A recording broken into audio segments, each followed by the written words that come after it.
Tiens, prends-le. À aucun moment Plankton peut rentrer dans une pièce de 1 centime, bordel! Le ref a piloté un avion, un char d'assaut, un robot géant, tout ça pour donner une pièce de monnaie où il s'est caché dedans. On voit que la pièce a les mêmes proportions que les autres pièces, ce qui veut dire que c'est un centime standardisé. On a les dimensions pour ça, à savoir 19,05 mm de diamètre pour une épaisseur de 1,52 mm. Avec ça on calcule le volume total de la pièce qui est de 0,43 cm3. Sauf que, il faut aussi calculer le volume de Plankton.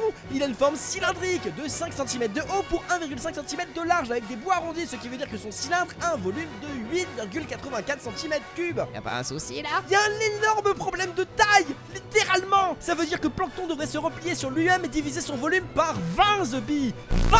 Dis-toi que le bouc devrait avoir la capacité de cryptobiose d'un putain de tardigrade. En gros, il se transforme en gel ultra compact pour réduire son volume d'un facteur de 20 et rentrer dans la putain de pièce. Le bouc peut littéralement diviser par 20 son volume. Les diététiciens et les adeptes du body positive le détestent.